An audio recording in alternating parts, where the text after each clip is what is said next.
ओम श्री परमात्मने नमः। श्री भगवान उवाच। ये चतुर्थ अध्याय में प्रारंभ एकदम से भगवान ने कर दिया। यहाँ पर अर्जुन ने कोई प्रश्न नहीं पूछा और बिना पूछे स्वयं से ही उन्होंने शुरू कर दिया, जिसे कहते हैं कारुण्यवशात, कि ये पता नहीं पूछ पाएगा कि नहीं पूछ पाएगा।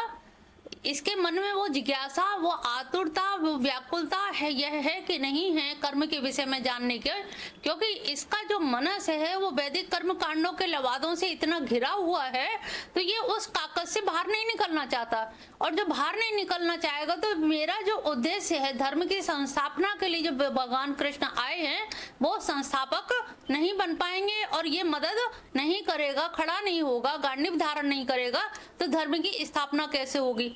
तो यहाँ पर भगवान श्री कृष्ण कारुण्यवशात, यानी कि भगवान का जो लीला या जगत का जो आविर्भाव हुआ वो काहे के लिए किया, भक्तों के से कारुण्यवशात, उन पे करुणा करके कि मेरे ये लीला में अवगाहन करें, इनका उद्धार हो जाए, अन्यथा तो ये जन्म जन्मांतर तक निविड़ अंधकार में पड़े रहेंगे। तो यहाँ पर भगवान ने शुरुआत कर दी अपने आप से कि ये पूछेगा या नहीं पूछेगा, लेकिन मेरा बताना कि अब इसे सीधे सीधे रास्ते पर लेकर के आए। सबसे पहला जो अध्याय था विषाद योग, दूसरा उन्होंने कहा कि ये बहुत बड़े बड़े धर्म की बातें कर रहा है, वर्ण शंकर, स्त्री से दुष्टाष्टु, लुप्त पिंडोदक क्रिया, इतनी इतनी बड़ी धर्म की बातें कर रहा था। उन्होंने कहा चल अब तू धर्म में ही आ जा, अब तू सांख्य योग में आ जा। इससे सांख्य से तो बढ़कर के कोई धर्म है नहीं है, कोई दर्शन नहीं है। और सांख्य क्या है, सम्यक ख्यानम इति सांख्यम, जिसमें 25 तत्वों की व्याख्या की गई है। ये जो शरीर है, ये जो जड़ तत्व या चेतन तत्व, आपके अंदर दोनों तत्व पाए जा रहे हैं, जड़ भी है और चेतन भी है। जड़ इसलिए कि इसलिए उसको जला दिया जाता है शमशान घाट पे, जड़ है। लेकिन कोई चीज ऐसी है जिसकी वजह से वो अभी तक नहीं जलाया जा रहा। आपको मरने के बाद ही क्यों जलाया जाता, पहले क्यों नहीं जलाया जाता? क्योंकि इसमें भगवान कृष्ण विद्यमान है, वो चेतन तत्व विद्यमान है। चेतन तत्व के रहते हुए अचेतन को नहीं जलाया जा सकता। हमें कहीं चोट लगती बचा लेते हैं, कौन है वो ताकत जो हमें आगाह करती कि बचना है, रोड पे बच के जाना है, सीढ़ी पे संभल के उतरना है। ये सारे आदेश निर्देश देने वाला कौन है? हाथ पैर तो नहीं देंगे, अंदर की जो चेतन सत्ता है, जो भगवान श्री कृष्ण आत्म रूप में बैठे हुए हैं, वही कहते नहीं संभल के चलो, बुद्धि से काम लो, चित्त को ठिकाने रखो, सबसे सम व्यवहार करो। ये जो आदेश मिलते रहते हैं, गीता में भी कहा है कि आदमी अपना ही शत्रु है और अपना ही मित्र है। हर समय तो आप गुरु के पास नहीं जाएंगे, कहीं रात में विपदा में या कहीं परेशानी है, आप कहीं से आ रहे हो, कोई विपदा आ गई, तो आप गुरु को फोन करके तो नहीं पूछोगे कि ऐसी ऐसी विपदा आ गई है, अब हम क्या करें। घर में आग लग गई है तो आप क्या किसी गुरु से पूछते हो कि आग लग गई है, अब मैं बाहर निकलूं कि ना निकलूं?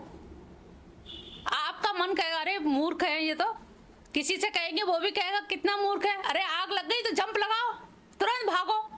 तो कुछ चीजें ऐसी होती हैं जिनमें आदेश की जरूरत नहीं होती है, निर्देश की जरूरत नहीं होती है। हमें त्वरा से अपनी बुद्धि से, अपने विवेक से काम लेना पड़ता है। तो अपना बुद्धि, विवेक, बुद्धि बल ये कहाँ से आए? ये भगवान का दिया हुआ है, जिसे हम अंतःकरण चतुष्टय कहते हैं। अंतःकरण चतुष्टय क्या है? मन, बुद्धि, चित्त, अहंकार। आग लग गई है तो अहंकार क्या है? मैं, मुझे आग से बचने के लिए बाहर जाना चाहिए। तो ये शब्द जो आया इसमें क्या मन भी आया। एक मन कह रहा कहीं ऐसा नहीं और किसी मुसीबत में फंस जाए, ऐसा ना हो सामान तो अंदर रखा है बाकी का जल जाए, मैं बच जाऊं। बुद्धि कह रही है तेरा बचना ज्यादा जरूरी, सामान तो फिर भी खरीद लिया जाएगा, सामान जले तो जल जाने दो। यहाँ अक्सर होता है लोगों को, जब कोई बात होती है, दुविधा में होते हैं, तो सामान को पकड़े या क्या करा जाए, किसको प्राथमिकता दें। तो उन्होंने कहा खुद को प्राथमिकता दीजिए, सामान तो ये भौतिक वस्तु तो फिर भी इकट्ठी हो जाएगी, सामग्री तो फिर भी आ जाएगी। तो यहाँ पर फिर बुद्धि ने, विवेकनी शक्ति ने काम किया कि नहीं, मन की मत मानो, आप बुद्धि से मानो। तो ये अंतःकरण हमारे साथ रहता है और हमारे साथ रह के वो हर समय निर्णय करता है। इसीलिए आप अपने शत्रु भी बन सकते हैं, गलत दिशा में जाओगे तो शत्रु बन जाओगे, आप सोचोगे अरे सामग्री हमारे लाखों का जेवर है, हम कैसे छोड़ के चले जाएं, तो आप भी भस्मीभूत हो जाएंगे जेवर के साथ साथ। और कोई सोचेगा अरे बहुत हो गई जिंदगी, जेवर कहाँ यहीं पड़ा रह जाएगा, किसी को दे के ही जाना है, वैसे भी छूटना ही है अंत में, तो पहले खुद को बचाओ, जेवर तो ऊपर लेके जाएंगे नहीं। लेकिन अगर शरीर रहा तो इस शरीर से कुछ नाम जप कर लेंगे, वो ऊपर जाएगा, नाम धन कमा लेंगे। तो ये क्या है? विवेक। तो आपका अंदर का विवेक, आप अपने स्वयं शत्रु हैं और स्वयं ही मित्र हैं। तो यहाँ पर भगवान श्री कृष्ण उसको, अर्जुन को समझाने के लिए कि ये अपने जो क्षत्रिय धर्म है और जिसका इसे निमित्त मात्रम भव सब सांची, इसे निमित्त बनाया गया है, तो निमित्त बनाने में वो पलायन कर रहा है। तो इसीलिए सांख्य दर्शन समझाया कि ये जो शरीर में 5 ज्ञानेंद्रिय, 5 कर्मेंद्रिय, 5 तन्मात्राएं, हम सारा जो काम करते हैं इन 5 तन्मात्राओं से ही काम करते हैं। नीरजा, 5 तन्मात्राएं क्या हैं? 5 शरीर है, 5 शरीर, हमारा मन, शरीर, बुद्धि, शरीर, 5 तन्मात्राएं काम करते हैं। हाँ, द्विवेदी जी, 5 तन्मात्राएं। हाथ है, हाँ, और आगे 5 तन्मात्राएं क्या है? ज्ञानेंद्रिय, कर्मेंद्रिय, ये तो सामने दिख रही हैं, लेकिन इनको हम कब चलाते हैं? खुशबू आ रही है, लग रहा है समोसे बन रहे हैं। खुशबू किसने ली? नाक तो दिख रही है, लेकिन सुगंध, सुगंध क्या हुआ? रूप, रस, गंध, शब्द, स्पर्श, ये 5 चीजें, इनको कहते हैं तन्मात्राएं। ये दिखाई नहीं दे रही। कोई रूप मुझे अच्छा लग रहा है कि बुरा लग रहा है, ये दिखाई नहीं दे रहा, लेकिन अनुभव हो रहा है। फीलिंग जो हो रही है, जो किसके द्वारा? फीलिंग किसके द्वारा होगी? नाक है, अगर इसमें सूंघने की क्षमता नहीं है तो हम बेकार है। फील भी तब है कि इनमें सामर्थ्य हो, और सामर्थ्य भी कब है? जब भगवान की चेतन सत्ता उसमें सक्रिय है। पीलिया के रोगी को सब कुछ पीला ही पीला दिखता है। अगर हम रोगी हैं तो हम सही निर्णय नहीं ले पाएंगे। तो यहाँ पर आपके कर्मेंद्रियों और ज्ञानेंद्रिय का सारा खेल है 5 तन्मात्राओं के द्वारा। आपको नचाती हैं 5 तन्मात्राएं। अरे कितना सुंदर संगीत आ रहा है। संगीत किसने देखा तो नहीं है ना, नाक ने सूंघा। शब्द किसका गुण है? कान का। तो 5 जो गुण हैं, रूप कैसे दिखेगा? नाक से, आंख से। और रस किससे लेंगे? सुनेंगे कैसे? शब्द से। और शब्द का ये गुण है कि शब्द हमेशा खाली जगह में ही रहता है। अभी आप लोग ढोलक बजा रहे थे, ढोलक क्यों बज रही थी? क्योंकि वो अंदर से खाली है। खाली जो होगी वही शब्द का स्थान होगा। ये कर्ण शष्कुली जो है यहाँ पर खाली जगह है, कान ठसाठस नहीं है, ये पोली जगह है। तभी तो हम लोग कभी तीली डालते हैं, कभी कुछ डालते हैं, वो खाली जो जगह है उसी में शब्द जाता है। इसी को कर्ण शष्कुली कहते हैं। तो यहाँ पर रूप, रस, गंध, शब्द, स्पर्श। अब सुबह से उठ के रात तक तुम्हारा यही व्यवहार चलता है। चलो उनसे मिल लेते हैं, मिलने का मन हो रहा है, उनको देखने की इच्छा हो रही है, उनसे बात करने की इच्छा। तो ये सारी जो चीजें हैं आपके रूप, रस, गंध, शब्द, स्पर्श, पूरे दिन का या पूरे जीवन की दिनचर्या देखेंगे तो आपका सारा जीवन व्यवहार जगत इन 5 चीजों में ही घटित होता है, बीतता है। वाक से, वाणी से बोलोगे, इसी से रसेंद्रिय भी है और वाणी भी है, बोलना भी है। तो 5 तन्मात्राएं और फिर 5 महाभूत, तो ये हमारे 20 तत्व हो गए। और 5 महाभूत तो सभी जानते होंगे, पृथ्वी, जल, अग्नि, वायु, आकाश। अब ये 20 जो तत्व सीधे सीधे याद कर लो। 5 महाभूत, 5 तन्मात्राएं, 5 ज्ञानेंद्रिय, 5 कर्मेंद्रिय, 20। अब 21वां क्या है जो इन सबको नचाता है? मन। और मन के ऊपर फिर क्या है जो, और बुद्धि के ऊपर क्या है?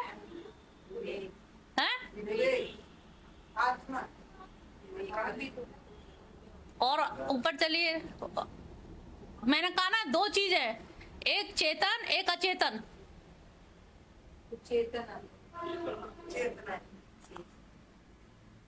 मैंने कुछ कहा तो मैंने शब्द क्या है?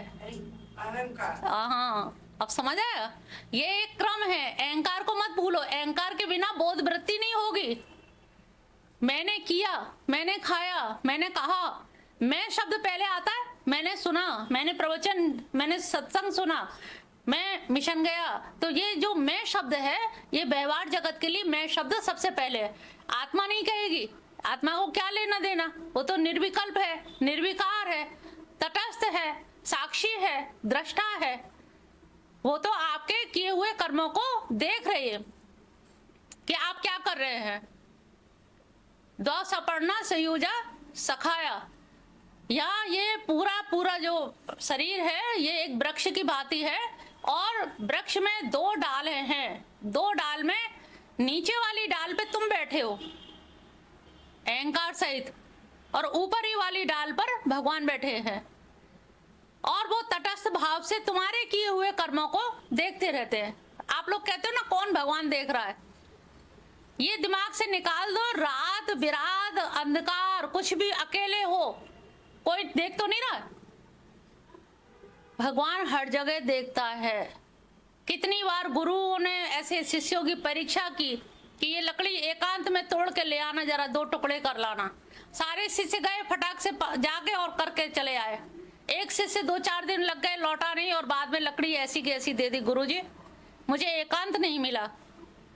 सारे शिष्य हंसने लगे, इतना मूर्ख, 6 दिन बाद आया लौट कर, एक लकड़ी तक नहीं तोड़ के ला पाया। गुरुजी ने कहा यही सही शिष्य है, एकांत कहीं है नहीं।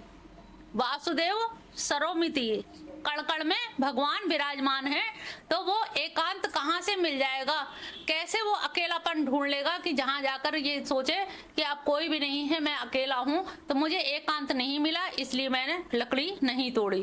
तो ये आप लोग हमेशा ध्यान रखो, कभी ये मत सोचना किसी का मोबाइल पार कर दे, किसी का पर्स पार कर दे, कोई देख तो नहीं रहा, किसी ने देखा तो नहीं, किसी ने नहीं देखा, फिर भी वो दृष्टा है, देखने वाला वो है। जब गवाही दी जाएगी, इसे उसे साक्षी भी कहा जाता है। गवाही देंगे तो इन्हीं की गवाही होगी, वहां तुम्हारे अड़ोसी पड़ोसी की गवाही नहीं होगी। तो हमेशा ये याद रखो कि भगवान हमेशा हमारे साथ में रहते हैं, उनसे रिक्त, उनसे खाली, अकेले हम कभी भी नहीं रहते, वो हमेशा साथ रहते हैं।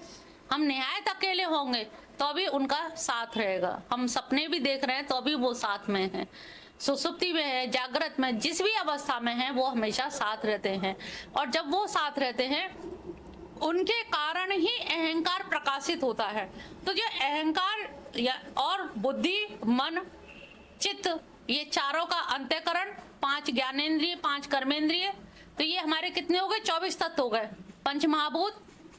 तो ये 24 तत्व हैं। 24 तत्व के साथ साथ एक जीवात्मा जिसे कहते हैं, उसको सांख्य दर्शन में कपिल मुनि ने जीवात्मा को पुरुष भी कहा है और प्रकृति को वहां निष्क्रिय कहा है। लेकिन यहाँ पर भगवान कृष्ण ने गीता में प्रकृति को चैतन्यवती, मतलब ऐसा कहा है कि वो सक्षम है, और क्योंकि वो उनकी प्रकृति है, सब कुछ उन्हीं का ही है, पूरा जगत उनका है, तो इसलिए वहां पर एकदम निष्क्रिय नहीं माना है। तो इस तरह से टोटल देखते हैं तो 25 तत्व माने जाते हैं। उसमें प्रकृति और पुरुष कह के छोड़ दिया गया सांख्य दर्शन में, और यहाँ पर क्या कहा, प्रकृति और पुरुष, इनके ऊपर एक और है अधिष्ठाता, जिसे कहते हैं भगवान श्री कृष्ण। जैसे तराजू होती है, तराजू के 2 पल्ले होते हैं, और दोनों पल्लों में 3-3 चेन लगी होती हैं। 3 चेन जो लगी है वो क्या है, सत रज तम, सतोगुण, रजोगुण, तमोगुण, दोनों, उन्हीं से हमारा पल्ला भारी हल्का होता है। सतोगुण है तो हल्का होगा, तमोगुण है तो भारी होगा। लेकिन इन दोनों में बैलेंस बनाया हुआ एक बीच में डंडा है, और वो डंडे की भी मूठ किसी चेतन सत्ता के हाथ में है। तो ये प्रकृति और पुरुष, एक पल्ला प्रकृति और एक पल्ला पुरुष, और इन दोनों को ज्वाइंट करने वाला, इनका अधिष्ठाता, इनको जोड़ने वाला वो कौन है, वो है भगवान श्री कृष्ण। तो इस तरह से भगवान ने सांख्य दर्शन के द्वारा अर्जुन को समझाने की चेष्टा की, लेकिन वो नहीं समझ पाया, तो फिर उनको नीचे उतर के आना पड़ा। कर्मयोग की शिक्षा दी, 3रे अध्याय में कर्मयोग बतलाया कि भाई अगर तुझे कर्म में विश्वास है तो तू कर्म को कर, लेकिन ऐसा कर्म कर, योगा कर्मसु कौशलम, कर्मों में कुशलता आ जाएगी तो वो तेरा योग बन जाएगा, कर्म के माध्यम से ही तू योगी हो जा। लेकिन कर तो सही, कर्म के क्षेत्र में तूने जीवन भर धनुर्विद्या में निपुणता प्राप्त की है, उस निपुणता के लिए ही तूने जो उसका एकलव्य का अंगूठा तक ले लिया कि मुझसे ज्यादा ना कोई हो, मैं सर्वोपरि रहूं। तो जो सर्वोपरि है, सर्वोच्चता सिद्ध तो कर। अब जो सिद्धता करने का या सर्वोपरि सिद्ध होने का जब तुझे प्रमाण पत्र मिलना है, जब बड़े बड़े लोग तेरी वाहवाही करेंगे, पहले अध्याय में दूसरे में कहा है कि अरे तू समझ नहीं रहा, तू पलायन करेगा, तो तेरे बारे में कहनी अनकहनी बात कहेंगे। जैसे राम के बारे में एक धोबी जैसा अदना जैसा व्यक्ति जिसकी कोई औकात नहीं है, इस तरह से आक्षेप लगा दिए तो आदमी कौन क्या कहेगा। तो बादाश्य अबादाश्य कहनी अनकहनी बात कहेंगे जिसका तुझे अनुमान भी नहीं है। इसलिए तू जो कर्म करना है, तू क्षत्रिय है, अपना कर्म कर और कर्म करने में ही तेरा अधिकार है, विश्वास रख। कर्म की भिन्न भिन्न तरह से परिभाषा दी। शायद ये कर्म को योग के परिप्रेक्ष्य में समझने लग जाए, समझे, लेकिन वो नहीं समझा। अंत में यहाँ पर भगवान ने कहा कि ये नहीं समझ पा रहा, फिर अपने आप ही कारणवशात वो चतुर्थ अध्याय का प्रारंभ करते हैं कि और भगवान स्वयं ही यहाँ बोलते हैं, स्वयं ही शुरू करते हैं। जो लोग पढ़ सकते हो, पहला श्लोक है, इमं विवस्वते योगं प्रोक्तवान् अहम् अव्ययम् विवस्वान् मनवे प्राह मनोरिक्ष्वा के अब्रवीत्। इमं, ये जो मैं तुझे बताने जा रहा हूँ, जिस योग के बारे में मैं कहने जा रहा हूँ, ये योग, इस अविनाशी योग को मैंने सबसे पहले विवस्वते सूर्य को कहा था। जो तुझे बताने जा रहा हूं, तो सबसे पहले मैंने किसको कहा था मालूम है? सूर्य को। अब ये सुन के बड़ा आश्चर्य हो रहा है अर्जुन को कि सूर्य को कहा, ये तो अभी हुए और बात कर रहे हैं सूर्य की, फिर भी वो सुन लिया उसने। सूर्य को कहा था विवस्वान, और सूर्य ने अपने पुत्र मनु से और मनु ने अपने पुत्र इक्ष्वाकु से कहा। अब यहाँ पर उसको बड़ा आश्चर्य हो रहा है कि भगवान तो अभी द्वापर में पैदा हुए और सूर्य तो अनादिकाल से है। अब ये वो भूल रहा है सामने खड़े होने पर कि ये तो अनादि है ही है, अनंत हैं, अनादि हैं, इन्होंने ही तो इस सृष्टि की रचना की है। प्रकाश को बनाने वाले, सूर्य को बनाने वाले, चंद्रमा को बनाने वाले भी तो यही हैं। लेकिन उनको लगा कि ये तो जैसे सृष्टि हुई है, सृष्टि में हम सब हुए हैं, उसी तरह से ये भी है। भाई हमारे तो रिश्तेदारी है और इतनी निकट की रिश्तेदारी, और तुम कहो मैंने उनको, सूर्य को, अरे सूर्य कहाँ और कहाँ आप।